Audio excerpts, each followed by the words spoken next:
आचार्य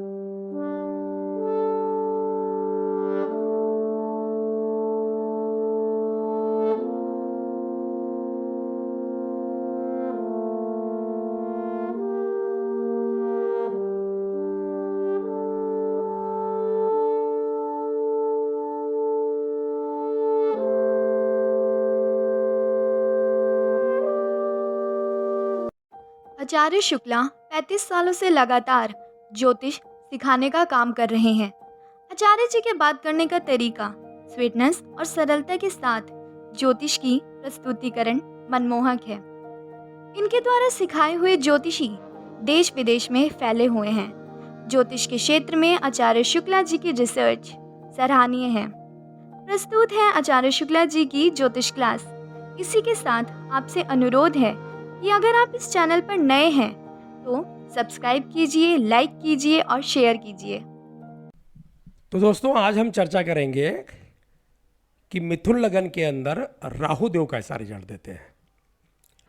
जैसा कि आप लोगों को दिखाई दे रहा है कि लगन में जो है 3 नंबर लिखा हुआ है, इसका मतलब है कि मिथुन लगन की कुंडली हुई। तो सबसे पहले जानते हैं कि मिथुन लगन वाले लोग होते कैसे हैं। दोस्तों, ये बात आपको मैं बताना चाहूँगा कि इसका जो लॉर्डशिप मिलता है वो मरकरी को मिलता है, बुध देव को मिलता है। बुध देव को हर एक लगन की कुंडली में 2 घर का जो है लॉर्डशिप मिलता है। एक है जेमिनी, जिसको मिथुन लगन के नाम से जानते हैं, और दूसरा है वर्गो, जिसको कन्या लगन के नाम से जानते हैं। ये 2 राशियाँ जो हैं उसकी भी लॉर्डशिप जो है बुध देव को मिलती है। लेकिन इन दोनों में बहुत ज़्यादा अंतर है, ये मैं आपको बताना चाहूँगा। आप इसको अपने दिमाग में बिठा लीजिए, क्योंकि अगर आप ज्योतिष सीख रहे हो तब भी आपको जानकारी होनी चाहिए, और अगर आप अपनी कुंडली देख रहे हो तब भी आपको जानकारी होनी चाहिए। ये इन दोनों में बुध देव को लॉर्डशिप तो मिलती है, लेकिन दोनों के रिजल्ट में जमीन आसमान का अंतर होता है। दोस्तों, होता क्या है कि मान लीजिए कि एक आदमी कोई खड़ा हुआ है, तो उसके जो बैक साइड में जो कुछ भी हो रहा है ना, वो मिथुन माना जाएगा। मैं आपको समझाने के लिए बता रहा हूँ। और जो आगे जो कुछ भी हो रहा है ना उसको कन्या लगन माना जाएगा। मतलब दोनों में बहुत अंतर है। आपको समझाने के लिए कह रहा हूँ कि मिथुन लगन वाले जितने भी लोग होते हैं ये हड़बड़िया टाइप के होते हैं। थोड़ा सा इनकी जो हरकतें होती है ना वो बचकानी टाइप की होती है। जबकि वर्गो वाले जितने भी हैं, कन्या राशि वाले, ये बहुत ही समझदार और फूंक फूंक के कदम रखने वाले होते हैं। इन्हीं समझदारी में, शार्पनेस में, इंटेलिजेंस में, दोनों में जमीन आसमान का अंतर होता है। कहने का मतलब है ना, इसको आप एक प्रकार से डार्कनेस मान सकते हो। अगर कोई व्यक्ति खड़ा हुआ है, उसके पीछे क्या हो रहा है वो उतना ध्यान नहीं दे पाएगा, जबकि उसी व्यक्ति के आगे जो कुछ हो रहा है ना बहुत अच्छा ध्यान दे लेगा। तो आप मान सकते हो कि मेरे कहने का मतलब है, आप इसको समझ रहे हो ना, कि एक आदमी खड़ा हुआ है तो उसके पीछे क्या हो रहा है उतना अच्छी तरह से उसको नहीं मालूम है, जितनी अच्छी तरह से वो आगे उसके क्या हो रहा है वो देख पा रहा है। मेरे कहने का मतलब ये है, मिथुन लगन को आप डार्क साइड मान सकते हो, कन्या लगन को आप जो है रोशनी वाला मान सकते हो। बस कहने का मतलब ये है, केवल इतना आपको समझना है बस। चलो, आपको समझाने के लिए एक उदाहरण देता हूँ। मान लीजिए कोई बच्चा है 5-7 साल का, 10-12 साल पकड़ लो आप, जो आपका दिल करे। उसकी जो एक प्रकार से सोचने समझने की या काम करने की क्षमता है ना, वो मिथुन की मान लो। तो फिर वही बच्चा जब बड़ा होकर के 35-40 साल का हो जाए और उसकी जो सोचने समझने की शक्ति है या फिर उसके जो काम करने की क्षमता है वो जो रहेगी ना, वो कन्या लगन मानी जाएगी। इन्हीं दोनों में अंतर है। मिथुन लगन में बुध देव का रिजल्ट दूसरे टाइप का है, जबकि कन्या लगन में दूसरे टाइप का है। ये बात आपको हमेशा दिमाग में लगा के रखनी है। ऐसा नहीं है कि बुध देव मालिक है, इसके लॉर्डशिप मिली हुई है उनको, तो आप कन्या लगन की तरह सेम प्रोडक्शन कर दो। ऐसे नहीं करनी है। आपको ये मान के चलना है कि मिथुन लगन वाले जितने भी लोग होते हैं हड़बड़िया होते हैं। इनकी सोचने समझने की जो शक्ति है वो वर्गों वालों से कम होती है। ये किसी भी काम को बच्चों की तरह हड़बड़ा के कर लेते हैं, जबकि वर्गों वाले जितने भी हैं ना, कन्या लगन वाले, वो सोच समझ के फूंक फूंक के कदम रखते हैं। यही वजह है कि अगर आप देखोगे तो जेमिनी वाले से वर्गों वाले ज़्यादा समझदार, ज़्यादा इंटेलिजेंट, ज़्यादा शार्पनेस उनके अंदर मिलती है, जबकि मिथुन वालों के अंदर इतनी नहीं मिलती। ये तो हो गई मिथुन लगन वालों के बारे में जानकारी। जैसा कि आपको पहले बताया हुआ है कि अंश वगैरह माने नहीं रखता। जैसे जैसे जो है जातक बढ़ता जाएगा वैसे वैसे प्लैनेट की डिग्री भी एडजस्ट होती जाती है, तो वो माने नहीं रखता। हाँ, दृष्टि माने रखती है और दशा माने रखती है।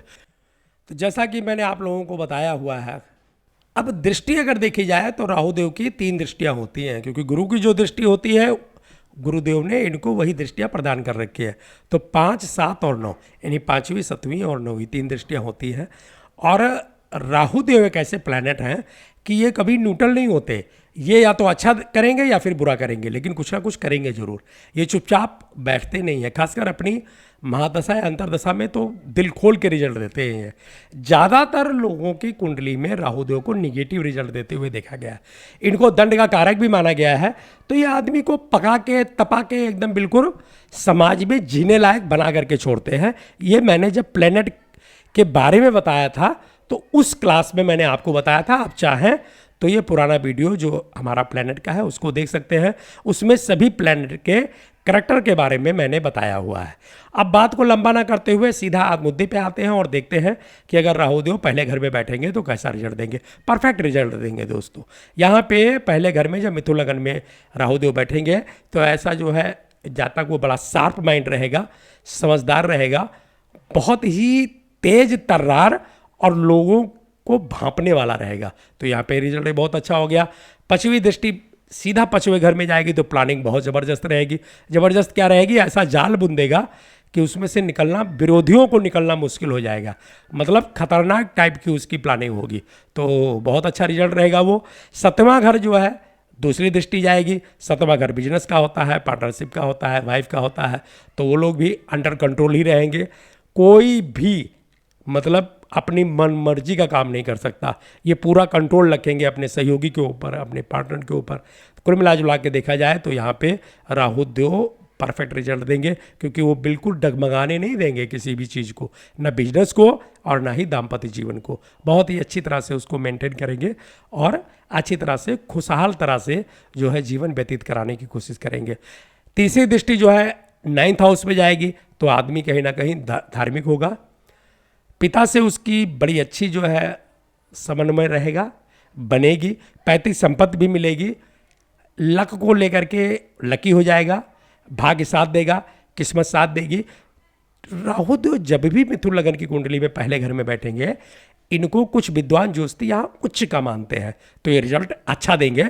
हाँ, एक आध चीज़ में अगर आप देखा जाए तो उसमें निगेटिव मिलता है, क्योंकि ऐसे लोग जिद्दी हो जाते हैं, जनूनी होते हैं। ऐसे लोग किसी की बातों को मानते नहीं हैं, अपनी मनमर्जी करते हैं। कई बार ऐसे लोगों को झूठ बोलते हुए भी देखा गया है। ये लोग थोड़ा षड्यंत्रकारी होते हैं, तरह तरह के जो है स्कीम बनाते रहते हैं और प्लान करते रहते हैं और अपने जो विरोधी हैं उनको ध्वस्त करने की कोशिश में लगे रहते हैं। तो इसको आप निगेटिव मानिए या पॉजिटिव मानिए। कुल मिला जुला के देखा जाए तो पहले घर में राहु देव का रिजल्ट मुझसे पूछोगे तो मैं तो अच्छा ही मानूंगा, क्योंकि जो जातक है जिसकी कुंडली है उसके लिए तो राहु देव अच्छा कर रहे हैं। तो बाकी अड़ोसी पड़ोसी विरोधियों के लिए कैसा रिजल्ट दे रहे हैं ये मायने नहीं रखता। तो राहु देव का पहले घर का रिजल्ट अच्छा ही माना जाएगा। आइए देखते हैं कि दूसरे घर में कैसा रिजल्ट मिलेगा। दूसरे घर के अंदर राहु देव का रिजल्ट अच्छा नहीं माना जाएगा दोस्तों। यहाँ पे वो कैरियर को लेकर के बहुत तगड़ा नुकसान कर सकते हैं। ऐसे लोगों को देखा गया है कि वो कड़वा तो बोलते ही हैं, अपने परिवार या कुटुंब में लड़ाई करते हैं, झगड़ा करते हैं, कलेश मचा के रखते हैं और यहाँ पे अच्छा रिजल्ट परिवार को लेके नहीं मिलता। कैरियर को लेके भी अच्छा रिजल्ट नहीं मिलता है। कई बार कैरियर बिल्कुल दांव पे लग जाता है। और राहु देव यहाँ दूसरे घर में अगर बैठते हैं तो ये फिक्स एसेट का घर भी माना गया है। तो यहाँ पे वो कई बार अपनी महादशा या अंतर्दशा में पैसे के लिए मोहताज करवा देते हैं। तो ये हो गया दूसरा रिजल्ट। तीसरा, दाम्पत्य जीवन तो यहाँ पे बिल्कुल गड़बड़ा जाएगा। ऐसे लोगों की कई बार देखा गया है कि दाम्पत्य जीवन नहीं चल पाता है, बात बनते बनते बिगड़ जाती है और यहाँ पे तलाक होते हुए भी देखा गया है। और सबसे बड़ी बात तो यह है कि शादी ही मन मुताबिक, मन पसंद की नहीं हो पाती और अगर किसी तरह शादी विवाह हो जाए तो तलाक भी बहुत जल्दी होने लगता है। जो शुरुआती है, जो मतलब जो एक प्रकार से जो करियर वगैरह सेट करने का टाइम है, दाम्पत्य जीवन जो शुरुआत करने का टाइम है, वहीं पे सारा ये खेल बिगाड़ देते हैं। कुल मिला जुला के देखा जाए तो दूसरे घर में राहु देव का रिजल्ट बिल्कुल भी अच्छा नहीं माना जाएगा। ऐसे लोगों से घर परिवार क्या, गांव और कॉलोनी के लोग भी थोड़ा सा मतलब मनमुटाव रखते हैं, क्योंकि इनके बातचीत करने का तरीका, इनका प्लान और इनका लोगों के प्रति नज़रिया जो होता है वो अच्छा नहीं होता। तो यहाँ पे राहु देव का रिजल्ट निगेटिव भी माना जाएगा। आइए देखते हैं कि तीसरे घर में कैसा रिजल्ट मिलेगा। तीसरे घर में राहु देव का रिजल्ट बिल्कुल भी अच्छा नहीं मिलता दोस्तों। भाई बहन से झगड़ा करवा देते हैं, कैरियर को एकदम चौपट कराने की कोशिश करते हैं, फैमिली से ऐसे लोग अलग रहते हैं। खास करके शादी के बाद अगर शादी हो गई तो तुरंत अपनी मतलब अपने परिवार को लेकर के ये अलग हो जाते हैं। पिता माता भाई बहन दोस्त वगैरह सबको छोड़ देते हैं। ऐसे लोग बड़े सेल्फिश होते हैं, केवल अपने से मतलब रखते हैं, और स्थिति यहाँ तक पहुँच जाती है कि इनका जितना भी रिलेशन है सब छूट जाता है। ये लोग एक प्रकार से आप ये मान करके चलिए कि इनको केवल अपना फ़ायदा दिखाई देता है। ये ऐसे लोग होते हैं कि लोन भी ले लेंगे, अगर किसी से पैसे ले लेंगे तो उसको रिटर्न भी नहीं करते हैं, लड़ाई करेंगे झगड़ा करेंगे और हर प्रकार से जो है धोखा देने की कोशिश करते हैं। तीसरे घर में राहुदेव का रिजल्ट बिल्कुल भी अच्छा नहीं माना जाएगा। तीसरे घर में ऐसे राहुदेव मिथुन लग्न की कुंडली में बैठे मिले तो आपको अलर्ट हो जाना है। ऐसे लोग जो हैं उनको सही आदमी नहीं माना गया है, धोखा देते हैं, झूठ बोलते हैं, फ्रॉड का काम करते हैं, परिवार का कहा नहीं मानते, दाम्पत्य जीवन तो खराब होता ही होता है, करियर और बिजनेस जो है वो भी लाइफ टाइम कई बार देखा गया है पूरी ज़िंदगी सेट नहीं होता। तो तीसरे घर में राहुदेव का रिजल्ट बहुत ही निगेटिव माना जाएगा। आइए देखते हैं कि चौथे घर में कैसा रिजल्ट मिलता है। चौथे घर के अंदर राहुदेव बहुत अच्छा रिजल्ट देंगे। ये अपने मित्र राशि में है। कुछ विद्वान जोशी यहाँ उच्च का भी मानते हैं, वर्गों में इनको कन्या में उच्च का भी मानते हैं, तो यहाँ पे राहुदेव बहुत अच्छा रिजल्ट देंगे। ऐसे लोग एक प्रकार से भूम भवन लग्जरी जीवन जीते हैं, बड़े बड़े वाहन होते हैं, इनकी प्लानिंग बहुत ज़बरदस्त होती है। ऐसे लोगों का बिजनेस बहुत अच्छा चलता है। कई बार सरकारी नौकरी का भी योग बनता है, सरकारी नौकरी करते हैं। अगर बिजनेस करते हैं तो वो भी टॉप क्लास का होता है। प्लानिंग इनकी बड़ी ज़बरदस्त होती है। घर का, परिवार का, कुटुंब का साथ मिलता है। कई बार फॉरेनर सेटलमेंट भी देखा गया है, बाहर से भी बिजनेस करते हैं।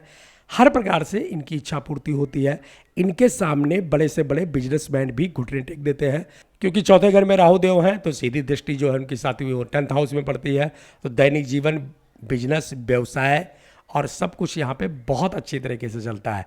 तो कुल मिला जुला के देखा जाए तो करियर के लिए, बिजनेस के लिए, दाम्पत्य जीवन के लिए, फ्रेंड सर्कल के लिए, पैसे के लिए, भूमि के लिए, वाहन के लिए और तरह तरह के सुख के लिए राहुदेव की ये पोजीशन बड़ी बेस्ट मानी जाएगी। चौथे घर में राहुदेव बहुत ही अच्छा रिजल्ट देंगे। आइए देखते हैं कि पांचवें घर में राहुदेव कैसा रिजल्ट देंगे। पांचवें घर के अंदर राहुदेव अगर विराजमान होंगे तो बहुत ही अच्छा रिजल्ट देंगे। ऐसे लोगों की प्लानिंग बड़ी ज़बरदस्त होती है। ऐसे लोग एक प्रकार से डिप्लोमेट टाइप के होते हैं। इनके बुने हुए जाल में अगर एक बार गिर गए ना तो निकलना मुश्किल हो जाता है।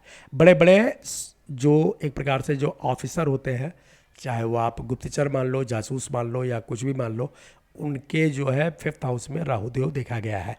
क्योंकि वो जहाँ से आप लोग सोचना, हम लोग सोचना बंद करते हैं ना, वहाँ से वो सोचना शुरू करते हैं। मतलब ऐसे लोगों से एक प्रकार से निकल पाना बहुत ही मुश्किल होता है। तो पांचवें घर में राहुदेव की प्लानिंग बड़ी ज़बरदस्त रहेगी।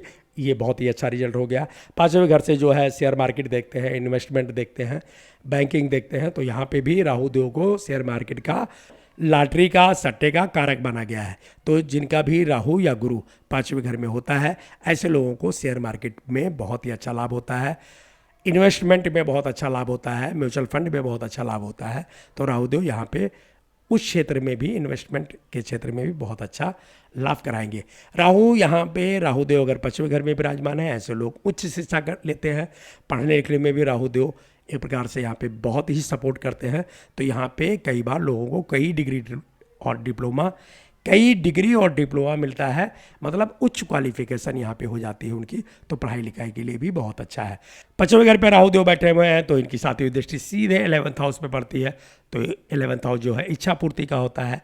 इन्हीं जो कुछ भी आप चाहोगे, जो कुछ भी जातक चाहेगा, राहुदेव उसकी इच्छा पूर्ति जरूर करवाएंगे और तुरंत करवाएंगे। तो यहाँ पे राहुदेव हर अपनी मतलब महादशा में या अंतरदशा में जो जातक है उसकी इच्छा पूर्ति करवाएंगे, अचानक धन लाभ करवाएंगे और इतना लाभ करवाएंगे कि कई बार तो लोग कंफ्यूज आते हैं कि इस पैसे को क्या करें, घर में रखें, बैंक में जमा करें या कहीं इन्वेस्टमेंट करें, क्योंकि यहाँ पे लाभ को बहुत बढ़ा देते हैं। मतलब जितना आप सोचते हो उससे कई गुना ज़्यादा यहाँ पे लाभ करवाते हैं। पांचवें घर में राहुदेव अगर विराजमान है मिथुन लग्न की कुंडली में तो सबसे बेस्ट पोजीशन मानी जाएगी। आप आंख बंद करके हाँ हाँ हाँ हाँ करते चले जाइए। अगर सामने बैठा हुआ है कोई जातक और वो क्वेश्चन करता है और राहुदेव यहाँ पे पांचवें घर में विराजमान है तो आपको वो चीज़ सब हाँ हाँ बताना है। और राहुदेव यहाँ पे बहुत अच्छा रिजल्ट देंगे और बड़ी जल्दी देंगे। तो यहाँ पे कुल मिला जुला के देखा जाए तो पांचवें घर का रिजल्ट राहुदेव का बहुत अच्छा है। आइए देखते हैं कि छठवें घर में कैसा रिजल्ट देंगे। छठवें घर के अंदर जो है जब राहु देव विराजमान होंगे तो रिजल्ट को एकदम खराब कर देंगे।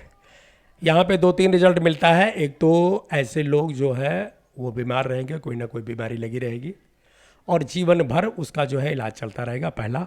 दूसरा, शत्रु बहुत हो जाते हैं। हालांकि शत्रु को राहु देव परास्त कर देते हैं, लेकिन हो तो जाते हैं ना।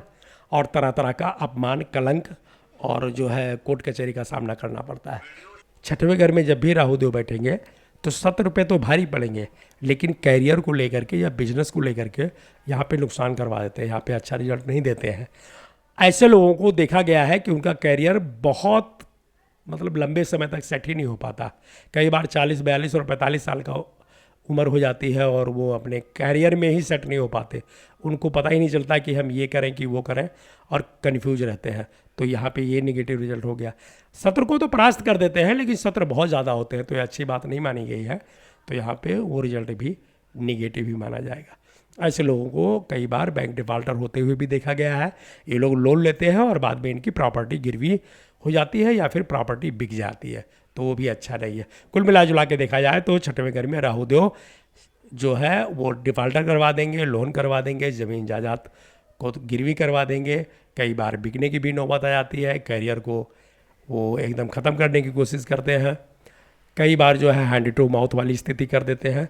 छठवें घर में बीमारियां लगी रहती है। शत्रु बहुत ज़्यादा हो जाते हैं। मुकदमे में हार होती है। कोई भी मुकदमा आप जीत नहीं सकते अगर इस पोजीशन में राहु देव है। तो कुल मिला जुला के देखा जाए तो छठवें घर में राहु देव का रिजल्ट अच्छा नहीं माना जाएगा। आइए देखते हैं कि सातवें घर में कैसा रिजल्ट रहेगा। दोस्तों, सातवें घर में भी राहु देव का रिजल्ट बहुत ही निगेटिव माना जाएगा। यहाँ पे दाम्पत्य जीवन को एकदम खराब कर देंगे। सातवीं दृष्टि सीधे पहले हाउस में पड़ेगी, तो जो जातक है उसकी बुद्धि एकदम भ्रष्ट कर देते हैं ये। और यहाँ पे इनके सहयोगी काम नहीं करते। तो पहला काम तो ये करते हैं कि पार्टनरशिप को ख़त्म करने की कोशिश करते हैं। ऐसे लोगों को पार्टनरशिप नहीं करनी चाहिए। तो जो पहली पार्टनर होती है वो वाइफ होती है या फिर हस्बैंड होता है, तो वहाँ पे कलेश मचा रहता है। कई बार तलाक करवाने की कोशिश करते हैं। पहले तो शादी नहीं होने देते, अगर किसी तरह से शादी हो जाए तो तलाक करवाते हैं। तलाक भी ना हो तो रोज़ जो है तरह तरह का कलेश उत्पन्न होता रहता है और दाम्पत्य जीवन एकदम खराब रहता है। जितने भी सहयोगी हैं वो पीठ में छुरा घोंपने का काम करते हैं। कोई भी सहयोगी जो है या बिजनेस पार्टनर है वो सम्मान नहीं करता, तो बिजनेस को लेके या फिर सहयोगों को लेकर के वहाँ भी नुकसान का सामना करना पड़ता है। अगर सातवें घर में राहु देव विराजमान है, ऐसे लोगों को कभी पार्टनरशिप में काम नहीं करना चाहिए। उनको अकेले काम करना चाहिए। अगर पार्टनरशिप में काम करेंगे तो उनको धोखा मिलेगा, धोखे का सामना करना पड़ेगा। ऐसे लोगों के साथ लोग चीटिंग कर देते हैं और बाद में इनको पता चलता है तो इनको बहुत दुख होता है। तो ऐसे लोगों को पार्टनरशिप नहीं करनी चाहिए। कुल मिला जुला के देखा जाए तो सातवें घर में राहु देव का रिजल्ट कैरियर के लिए, दाम्पत्य जीवन के लिए, फ्रेंड सर्कल के लिए, पैसे के लिए, आर्थिक दृष्टि के लिए, भूमि के लिए, भवन के लिए, लग्जरी जीवन के लिए और वाहन के लिए सब कुछ बिल्कुल निगेटिव है, खराब है। सातवें घर में अगर राहु देव फंसे हों तो इनकी रिमेडी करनी चाहिए, इनका उपाय करना चाहिए, तभी जाकर के कोई अच्छा रिजल्ट मिलेगा। अदरवाइज यहाँ राहु देव कभी भी अच्छा रिजल्ट नहीं देते हैं। आइए देखते हैं कि 8वें घर में राहु देव का कैसा रिजल्ट मिलेगा। 8वें घर के अंदर राहु देव का रिजल्ट बिल्कुल भी अच्छा नहीं माना जाएगा। जैसे 6वें घर का रिजल्ट मैंने बताया है, सेम 8वें घर का होगा। वहाँ पे टेम्परेरी होता है, यहाँ पे परमानेंट हो जाएगा। यहाँ पे एक रिजल्ट और जुड़ जाएगा, अगर कोई बीमारी होती है तो वो लाइलाज हो जाएगी या फिर लंबे समय तक चलेगी और पैसे बहुत खर्च होंगे। तो यहाँ पे अगर देखा जाए तो सेम 6वें घर का रिजल्ट मिलता है। लोन हो जाएगा, कैरियर को सेट नहीं करने देंगे, लंबी बीमारी करवा देंगे, मुकदमेबाजी में हार हो जाएगी। कई बार लोग पैसे लेकर के और जो है डिफ़ाल्टर हो जाते हैं। तो यहाँ पे कोई भी रिजल्ट राहु देव का अच्छा नहीं मिलता।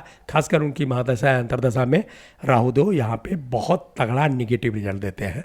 8वें घर का रिजल्ट राहु देव का अच्छा नहीं माना गया है। हाँ, आइए देखते हैं 9वें घर में कैसा रिजल्ट मिलेगा। तो परफेक्ट रिजल्ट मिलेगा। 9वें घर में राहु देव जब बैठेंगे तो यहाँ पे पैतृक संपत्ति में बढ़ोतरी करवा देंगे। आपको पैतृक संपत्ति तो मिलेगा ही मिलेगा, मान सम्मान मिलेगा। पिता से और पूरे गांव से, कॉलोनी से, समाज से जितने भी लोग हैं वो आपको सम्मानजनक दृष्टि से देखेंगे, आपका सम्मान करेंगे, तो बहुत अच्छा हो गया। कैरियर, बिजनेस, फ्रेंड सर्कल, दाम्पत्य जीवन, जो कुछ भी आप कह सकते हो, यहाँ पे राहु देव बहुत अच्छा रिजल्ट देते हैं। मिथुन लगन की कुंडली में 9th हाउस में जब भी राहु देव विराजमान होते हैं, ऐसे लोगों को हर तरह से अच्छी तरह से रिजल्ट मिलता है। खास करके ऐसे लोगों को आकस्मिक धन लाभ होता है, ज़मीन जायदाद, वाहन, कैरियर, बिजनेस, हर चीज़ में बढ़ोतरी होती रहती है। तो यहाँ पे परफेक्ट रिजल्ट माना जाएगा। 10वें घर के अंदर राहुदेव का रिजल्ट बहुत अच्छा माना जाएगा। 10वें घर में अगर राहुदेव बैठते हैं, ऐसे लोग एक प्रकार से उनका कैरियर बहुत अच्छा होता है। सरकारी नौकरी में भी कई बार जाते हुए देखा गया है, और अगर प्राइवेट बिजनेस कर रहे हैं तो क्या पूछना। यहाँ पे अगर गुरु की प्लेसमेंट अच्छी हो जाए तो ऐसे लोग एक प्रकार से बिजनेस टाइकून हो जाते हैं, बड़े से बड़े बिजनेस करते हैं, खासकर इलेक्ट्रॉनिक या इलेक्ट्रिकल टाइप का, तो उसमें बड़ी अच्छी सफलता मिलती है। तरह तरह के बिजनेस करते हैं, ज़रूरी नहीं है कि इलेक्ट्रिकल का ही करें। कई बार लोगों को सुपरमार्केट भी करते हुए देखा गया है, बड़े बड़े होटल लाइन में भी देखा गया है, शराब वगैरह का जो है कॉन्ट्रैक्ट लेते हुए देखा गया है। तो कुल मिला जुला के देखा जाए तो यहाँ पे राहुदेव का बहुत लाइन बनती है, तरह तरह के बिजनेस बनते हैं, और राहुदेव यहाँ पे बिजनेस करवाते हैं। मतलब जो जातक है उसको उच्च श्रेणी का बना करके रखते हैं, बिजनेस टाइकून तक बनाने की क्षमता रखते हैं, और हर तरह से अच्छा रिजल्ट देते हैं। ऐसे लोग जिनके राहुदेव 10वें घर में होते हैं, उनके पास जीवन उनका जो है लग्जरी होता है, बड़ा सा बड़ा वाहन होता है, कोठी होती है, मकान होते हैं, दो दो घर होते हैं, कई बार 2 घर से भी ज़्यादा घर देखा गया है, बड़ी से बड़ी महंगी से महंगी प्रॉपर्टी होती है। तो 10वें घर में जब भी राहुदेव बैठे तो आपको आंख बंद करके अच्छी अच्छी प्रोटेक्शन कर देनी है। यहाँ पे राहुदेव हर तरह से अच्छा रिजल्ट देंगे, कोई भी बुरा रिजल्ट नहीं देंगे। खासकर बिजनेस कैरियर के लिए बहुत अच्छा रिजल्ट देते हैं, और जिसका बिजनेस या कैरियर सेटल है उसके लिए क्या पूछना, सब कुछ वो मैनेज ही कर लेते हैं। 11वें घर के अंदर राहुदेव का रिजल्ट अच्छा नहीं मिलेगा दोस्तों। यहाँ पे राहुदेव थोड़ा सा निगेटिव रिजल्ट देते हैं। हालांकि ज्योतिष में माना गया है कि 11वें घर में जो भी प्लैनेट बैठते हैं वो इच्छा पूर्ति करवाते हैं, लेकिन राहुदेव 11वें घर में बैठकर इच्छा पूर्ति नहीं करवाएंगे, ये यहाँ पे निगेटिव रिजल्ट देंगे, क्योंकि थोड़ा सा यहाँ पे इनको अच्छा नहीं माना गया है। ये जो है मंगल की राशि हो गई है, मंगल के घर में बैठ गए, तो यहाँ पे राहुदेव निगेटिव रिजल्ट देंगे। यहाँ पे बहुत मेहनत करनी पड़ेगी, परिश्रम करना पड़ेगा, तब जा कर के थोड़ी सी सफलता मिलेगी। भाई बहन से तो लड़ाई झगड़ा होता ही रहेगा, दोस्त कोई होगा नहीं, जो भी है वो भी छलिया धोखा करेगा। तो कुल मिला जुला के देखा जाए तो 11वें घर का रिजल्ट अच्छा नहीं माना गया। हाँ, 12वें घर का रिजल्ट अच्छा माना जाएगा, और कहीं कहीं थोड़ा सा निगेटिव माना जाएगा। निगेटिव ये माना जाएगा कि जितनी कमाई है उससे ज़्यादा खर्चा होगा, मुकदमेबाजी में फंस गए तो वहाँ भी थोड़ा सा हार का सामना करना पड़ेगा, या पैसे ज़्यादा खर्च करने पड़ेंगे, पेनल्टी देनी पड़ेगी। लेकिन अच्छा ये है कि अगर किसी तरह से फॉरेनर सेटलमेंट हो गया तो बहुत ही अच्छा रिजल्ट मिलेगा। अगर किसी विदेशी कंपनी में काम कर रहे हो तो वहाँ पे आप बड़े ऊंचे पोस्ट तक जा सकते हो। अगर कोई अपना बिजनेस कर रहे हो तो वहाँ पे भी सफलता मिलती है, बशर्ते कि यहाँ पे जो है शुक्र की पोजीशन थोड़ी सी अच्छी होनी चाहिए। तो जब भी आप 12वें घर में राहुदेव की प्रोटेक्शन करें तो शुक्रदेव की पोजीशन को भी एक नज़र मार लें, एक बार देख लें। अगर शुक्रदेव की पोजीशन अच्छी है तो यहाँ पर राहुदेव फर्श से अर्श तक पहुंचाने की क्षमता रखते हैं। कई बार विद्वान ज्योतिषी यहाँ पे थोड़ा सा मतभेद करते हैं, उनका मानना है कि 12वां घर अच्छा नहीं होता। राहुदेव जब भी 12वें घर में बैठेंगे तो फिर निगेटिव रिजल्ट देंगे। लेकिन दोस्तों, हमने अपने रिसर्च में पाया है कि राहुदेव जब भी 12वें घर में बैठते हैं, खासकर ऐसी पोजीशन में, और शुक्रदेव अच्छे होते हैं, तो ऐसे लोगों को बहुत अच्छा रिजल्ट मिलता है। दोस्तों, ये था मिथुन लगन की कुंडली में राहुदेव का फल। मिलते हैं अगले क्लास में, तब तक के लिए नमस्कार।